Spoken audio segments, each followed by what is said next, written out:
Today on Inside Utah Politics, Utah's affordable housing crisis. Utah Legislature did pass a bill to address the issue. Problem is, it didn't get any funding. We're looking into that problem and what happens next. Plus, Governor Herbert has signed a new Stand Your Ground bill into law. Is it necessary or does it go too far? Our panel debates. Time now for Inside Utah Politics. Good Sunday morning, and thanks so much for joining us for Inside Utah Politics. I'm Glenn Mills. We begin this morning with a major challenge our state is facing right now: affordable housing, or more specifically, the lack thereof. State Senator Jake Andrig and State Representative Joel Briscoe took on that issue during the legislative session. They're here to talk more about that and dig deeper into the crisis. Gentlemen, great to see you. Thanks so much for being here. Thanks for having us. Thank you. Let's start with the problem. Define it for us. What is the crisis we're facing with affordable housing? Well, I mean, at the end of the day, it's when the economy starts producing less of the good, which in this case is housing units, and the population is growing faster than we can make up for it. So what happens is as the economy goes up or down and we have shifts in our cycles of the economy, you've got this pressure upon the lower income.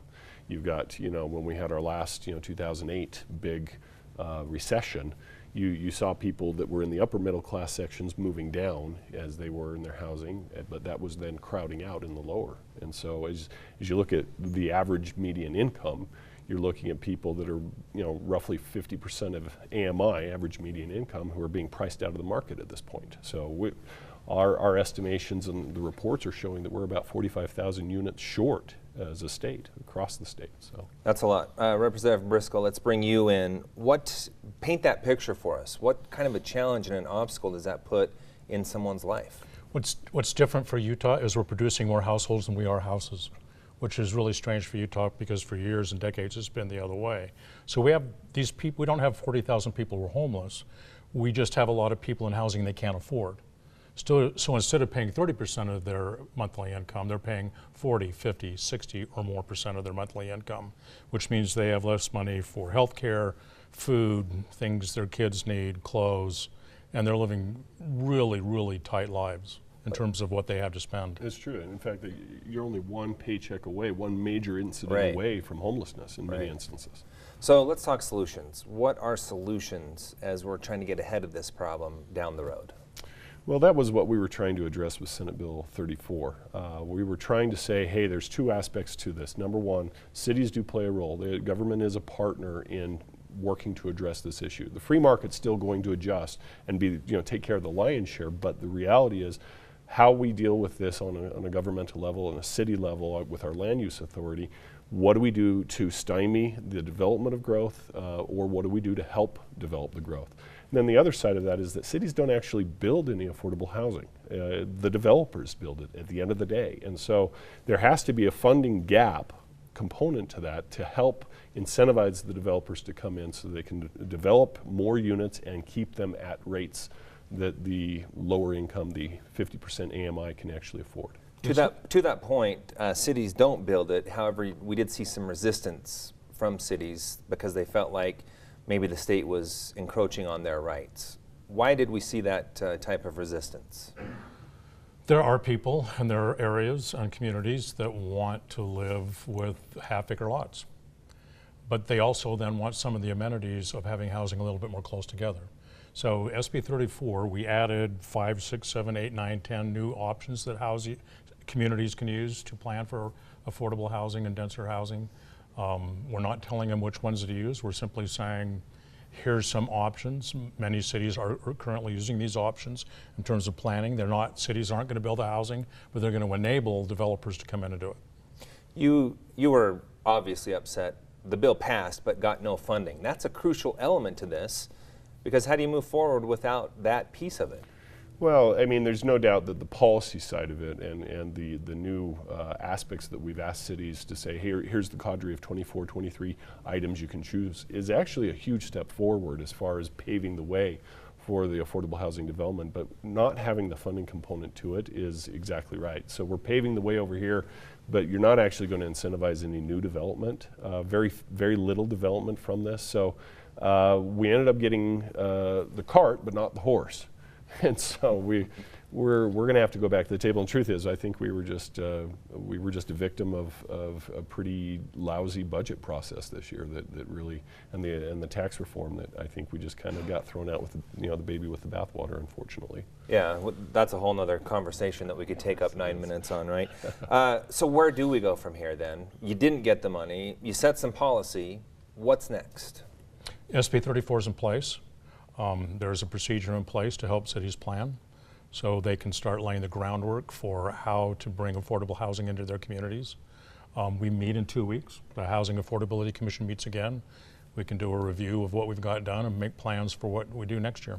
Your thoughts on moving forward? Well, I was promised that we would have gotten a little something, and ultimately it just didn't work out. And after the fact, I've had certain members of leadership, both on the House and on the Senate, who said, look, we're really sorry. In fact, some of the stuff that did get funded over this was kind of embarrassing, and we want to make it right to you. And I said, well, then let's, if we're going to have a special session, we're going to come back here.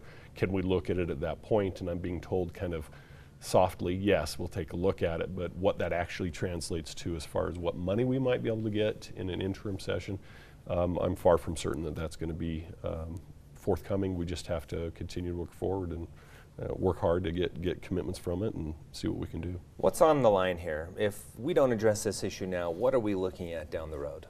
Continuation of the problems we have right now, people struggling to keep in their homes.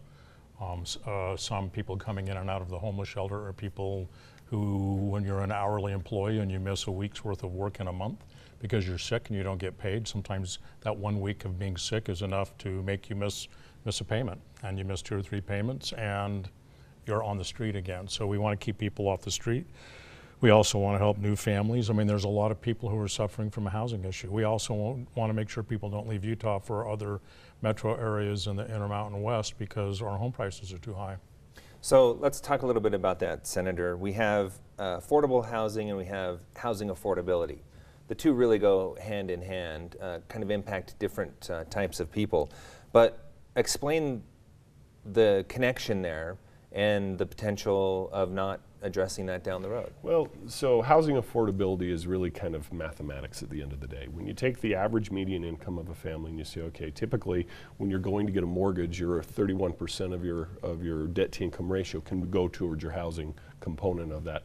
If we can stay at that level or below when you look at someone's budget, and that is housing affordability, what really is that range? At 80% AMI, 50% AMI, 25% AMI. And when you look at those levels of it, that gives you an idea of just how fragile we are within those areas and how, where the rents need to be. So that means, in essence, if you're talking about a development right up the road here, and there are all these new apartments, and a developer could probably get $1,500, $1,600 for a little 2-bedroom apartment, and that's great. But 30% AMI is like $750. So how does a family make up that gap? They'll go to 60% of their debt to income ratio making a house payment. So I mean, you have to look at the housing affordability to give you where your baselines are to determine how do we fill up that gap to induce an investor. Instead of throwing their money here for a $1,500 apartment rent, let's have them throw it over here, and we'll do things like deed restrictions and well, and that's also where the funding is crucial. It's that gap funding. So that's the other side of the coin we didn't get, is if we can provide the gap funding, we can actually get more of those developments. Okay, we have about 30 seconds left. You talk about these developments popping up, and those that live near them tend to oppose them. We don't want it here. What's your message to the average Utahn on why this is such an important issue to be dealing with down the road? Not every community is opposed. Some communities may have a little bit more difficulty accepting, but it can bring, developed well with mixed-use housing, it can bring a lot of vitality to a community. All right. Any thoughts real quick on that? We just got to keep pressing and make sure that we get at least some sort of funding commitment this next year. All right, gentlemen, great to have you with us. Thanks so much for being here. Appreciate your time. You're welcome. So to come, a bill passed by the legislature this year will help low-level offenders get back on their feet. We'll take a look at how it works. Plus, aviation officials hit the hot seat in D.C. this week to answer questions about Boeing jet crashes, what they had to say after the break.